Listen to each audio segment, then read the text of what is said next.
Амансыздар ма балалар, қалдарың қалай?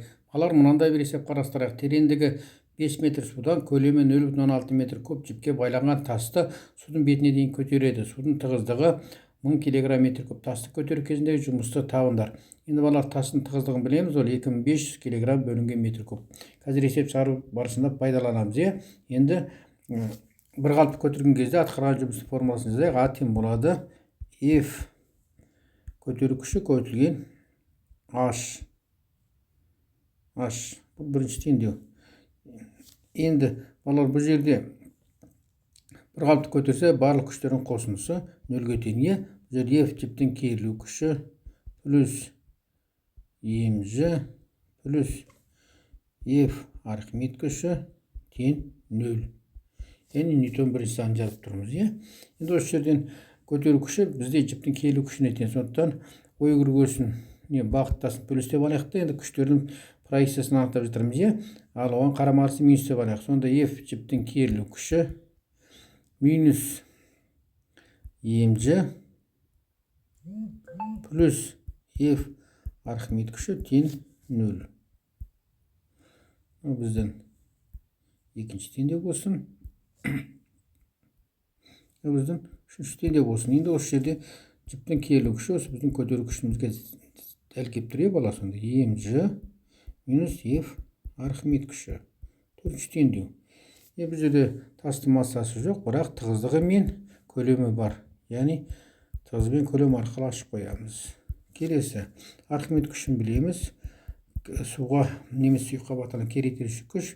Көлемі сол дененің көлемінде сұйықтың салмағына тең. Яғни ρ сұйық Ж В толық батырылған. Бұл жерде толық батырылып тұр балалар.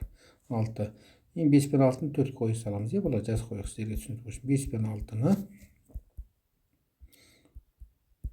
4-ке қоямыз.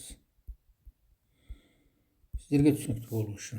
Яғни жіптің керілу күші ρ В Ж минус ρ тастікі деп жаз қойық балалар, сіздерге түсінікті болу үшін. ρ судікі Ж В болды. Бұл жерден балалар Ж-ны жақсы сыртына шығарып жіберейік. Өзбек ақшамында. Сонда ρ тастың тығыздығынан судың тығыздығын алып тастағанға тең болды. 7-ні енді балалар біз бірге қоямыз. 7-ні бірге қоямыз. Бізге негізгі сол көтерген кездегі атқарған жұмыс керек қой өзімізге. А тең болады. Сонымен Ж В ρ тас минус ρ су көбейтілген H екен.